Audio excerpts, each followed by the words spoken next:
Class में discuss करते हैं linear equation in two variable. Chapter 3 के इम्पोर्टेंट्स पहले कॉन्सेप्ट समझेंगे और फिर उसके ऊपर बेस्ड जो क्वेश्चंस हैं इम्पोर्टेंट क्वेश्चन वो डिस्कस करेंगे। तो देखिए बेटा, linear equation in two variables जैसे a1x plus b1y plus c1 is equal to 0, ये एक लीनियर इक्वेशन है इन टू वेरिएबल्स। x और y यहाँ पर ये क्या है, वेरिएबल्स है। a1x b1y plus c1 is equal to 0। Second equation अगर हमारे पास हो a2x plus b2y plus c2 is equal to 0। तो ध्यान से देखिए बेटा, x का जो कोफिशिएंट है वो क्या है, हमारा a1 है, y कोफिशिएंट b1 है, कांस्टेंट टर्म जो है वो c1 है। ऐसे ही x का कोफिशिएंट a2 है, y का कोफिशिएंट b2 और c2 है। तो बेटा पहला जो फॉर्मूला हम यूज करेंगे, जो कॉन्सेप्ट यूज करेंगे, इफ यदि a1 upon a2 not equal to b1 upon b2, पहले बेटा a1 अपॉन a2 फाइंड करेंगे हम, फिर b1 अपॉन b2 फाइंड करेंगे। अगर वो इक्वल नहीं आते हैं तो सॉल्यूशन कैसा होगा, तो इसको लिखेंगे हम यूनिक सॉल्यूशन। यूनिक सॉल्यूशन मतलब इसको बोलते हैं वन सॉल्यूशन, मीन्स एक हल होगा। और अगर बात करें कि ये कंसिस्टेंट होगा या इनकंसिस्टेंट, तो ये होगा बेटा कंसिस्टेंट। कंसिस्टेंट को हिंदी बोलते हैं संगत, ठीक है, कंसिस्टेंट होगा। और इसका ग्राफ की बात करें कि ग्राफ कैसा आएगा, तो अगर बात करें कि इसका जो ग्राफ है उसकी लाइंस है वो कैसी आएंगी, तो वो आएंगी बेटा इंटरसेक्टिंग लाइन। कैसे आएंगी, इंटरसेक्टिंग लाइंस, मीन्स एक लाइन दूसरी लाइन को कट करेगी एक पॉइंट पे, एक लाइन दूसरी लाइन को एक पॉइंट पे इंटरसेक्ट करेगी। तो बेटा ऐसे आपको लर्न करना है। If a1 upon a2 not equal to b1 upon b2, तो अगर आपसे पूछा जाए सॉल्यूशन कितना होगा, यूनिक सॉल्यूशन या वन सॉल्यूशन, कंसिस्टेंट है या इनकंसिस्टेंट है, तो कंसिस्टेंट है, संगत है। और ग्राफ कैसा आएगा, इंटरसेक्टिंग लाइन। सेकंड जो इसका फॉर्मूला जो बनेगा बेटा, if a1 upon a2 equal b1 upon b2 not equal c1 upon c2, तो बात करें सॉल्यूशन क्या होगा, तो बेटा नो सॉल्यूशन।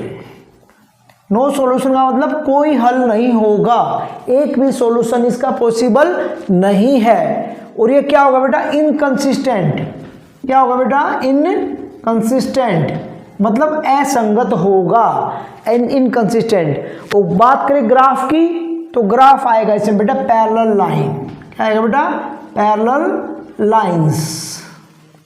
एक लाइन तो ग्राफ की दूसरी लाइन उसके पैरेलल आ जाएगी, मींस लाइन कभी भी इंटरसेक्ट नहीं करेंगी।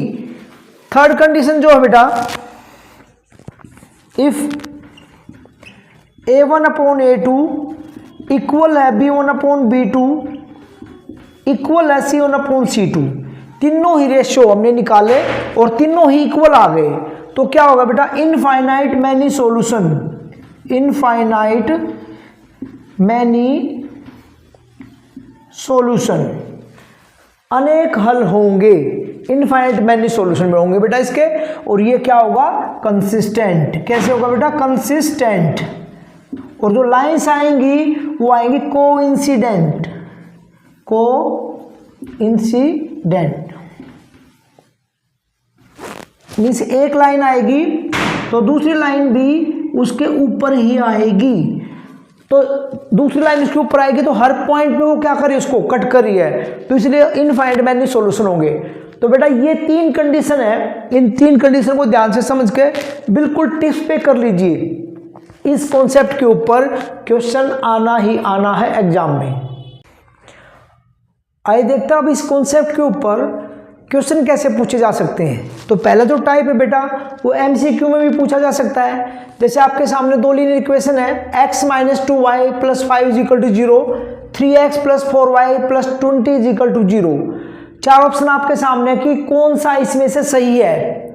नो सॉल्यूशन, दो लीनियर इक्वेशन का क्या होगा, नो सॉल्यूशन होगा, मैनी सॉल्यूशन होगा, यूनिक सॉल्यूशन या नन ऑफ दीज। तो बेटा कैसे करेंगे, अभी जो हमने फॉर्मूला समझा वही कॉन्सेप्ट इस पे अप्लाई करते हैं। देखिए सबसे पहले रेशियो निकालिए a1 upon a2, a1 upon a2, a1 क्या बेटा x का कोफिशिएंट, x के साथ कोई भी नंबर नहीं है तो 1 होता है बेटा 1, यहाँ x का कोफिशिएंट क्या है 3, 1 अपॉन 3, फिर क्या निकालिए b1 अपॉन b2 फाइंड करिए, b1 कितना बेटा -2, माइनस अगर है तो साथ लेना बेटा, ध्यान से देखिए -2, b1 क्या है हमारा, ये है हमारा 4, ये 1/3, अगर ये सोल्व होता सोल्व करे 2 1 जा 2 और 2 2 जा 4, ये कितनी वैल्यू है -1/2।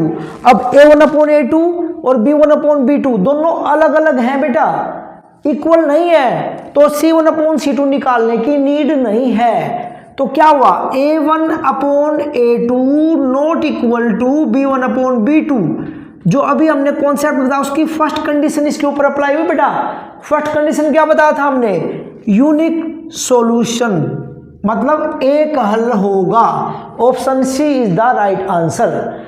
नेक्स्ट क्वेश्चन देखते हैं, 2x + 3y - 9 is equal to 0, 4x + 6y - 18 is equal to 0, which of the following is true, कौन सा इसमें से सही है।